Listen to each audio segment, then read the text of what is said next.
Election results వచ్చాయి. ఇప్పుడు మన ఆంధ్రాలో చూసుకుంటే వైసీపీ కాకుండా టీడీపీ వచ్చింది. And at the same time మనం ఇక్కడ ఆలోచిస్తే ఆల్ ఓవర్ ఇండియాలో కూడా మనం ఇప్పుడు సార్వత్రిక ఎన్నికలు అయితే మనందరికి తెలుసు. దానికి సంబంధించిన రిజల్ట్స్ కూడా వచ్చాయి. ఇక్కడ మనం అర్థం చేసుకోవాల్సిన విషయం ఏంటి అంటే, మార్కెట్, సాఫ్ట్వేర్ ఇండస్ట్రీ కానివ్వండి, ఈ గవర్నమెంట్ మారేటప్పుడు ఏదైనా కారణం కావచ్చు, ఎలక్షన్ ఫండింగ్ గురించి కావచ్చు, లేకపోతే రిక్రూట్మెంట్ విషయంలో కావచ్చు, లేకపోతే కొత్తగా ఏ గవర్నమెంట్ వస్తుంది, కంపెనీస్కి ఎంత సపోర్ట్ చేస్తుంది వచ్చే గవర్నమెంట్, దానికి సంబంధించి కావచ్చు. అండ్ తెలంగాణలో కూడా గవర్నమెంట్ మారింది. ఈ ఎంపీ ఎలక్షన్స్ గురించే కాంగ్రెస్ గవర్నమెంట్ కూడా కొంత ఏంటి అంటే వెయిట్ అండ్ సీ సిచ్యువేషన్లో ఉంది. కంప్లీట్గా ఫుల్ ఫ్లెడ్జ్గా పరిపాలన మీద అండ్ ఫోకస్ కొంచెం ఇప్పటి నుంచి స్టార్ట్ చేస్తారు. And at the same time ఇప్పుడు కొత్తగా ఏఐసిటీ కూడా స్టార్ట్ చేస్తూ ఉంది కాంగ్రెస్ గవర్నమెంట్. అటు పక్క తెలంగాణలో చూసుకుంటే, ఇటుపక్క విజనరీ లీడర్ టీడీపీ అధినాయకుడు చంద్రబాబు గారు ఇక్కడ సీఎం కాబోతున్నారు. అయిపోయారు ఆల్మోస్ట్, ఇక ప్రమాణ స్వీకారం ఒకటే మిగిలిపోయింది. ఇక్కడ ఈ సిచ్యువేషన్లో నెక్స్ట్ కమింగ్ డేస్లో గవర్నమెంట్ ఉద్యోగాలు కానివ్వండి, సాఫ్ట్వేర్ ఉద్యోగాలు కానివ్వండి, మామూలుగా కంటే కూడా చాలా ఎక్కువగా పెరిగేదానికి హై ఛాన్సెస్ అయితే ఉన్నాయి.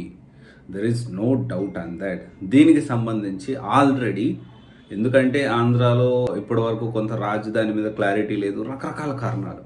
విజయవాడలో కూడా భారీగా సాఫ్ట్వేర్, అంటే అమరావతి సరౌండింగ్స్లో భారీగా సాఫ్ట్వేర్ కంపెనీస్ కానివ్వండి, విజయవాడలో భారీగా సాఫ్ట్వేర్ కోచింగ్ సెంటర్స్ కానివ్వండి, ఇవన్నీ కూడా కమింగ్ డేస్లో పెరగబోతా ఉన్నాయి.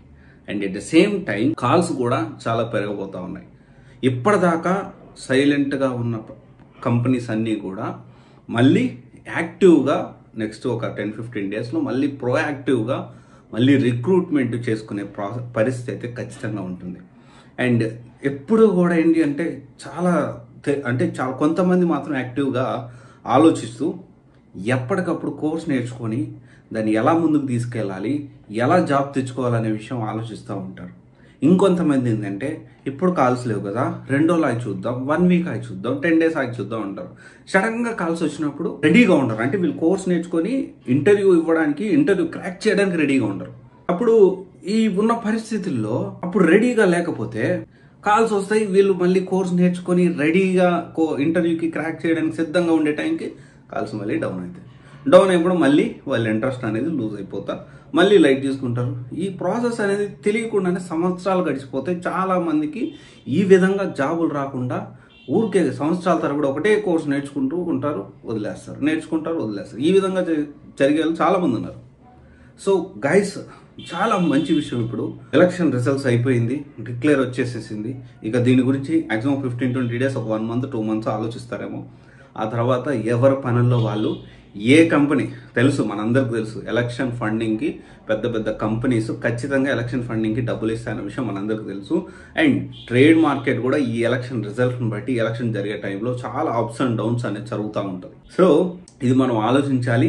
ఖచ్చితంగా ఆంధ్ర విషయానికి వస్తే ఖచ్చితంగా అమరావతి, విజయవాడలో చాలా సాఫ్ట్వేర్ కంపెనీస్ వస్తాయి. 100% షూర్ అబౌట్ దట్. ఆల్రెడీ దీనికి సంబంధించిన 5 years బ్యాక్ చంద్రబాబు గారు కొంత దీన్ని ప్రోగ్రెస్ చేసినప్పటికీ తర్వాత గవర్నమెంట్ మారడం, దీని మీద కొంత నెగ్లెక్ట్ రావడం, సరే అగైన్ ఓకే, బట్ ఇప్పుడు మళ్ళీ వచ్చేదానికి ఛాన్సెస్ ఉన్నాయి. అండ్ మీ అందరికీ ఇక్కడ నేను చంద్రబాబు నాయుడు గారికి సపోర్ట్ కాదు, అలాగే జగన్ గారికి వ్యతిరేకం కూడా కాదు.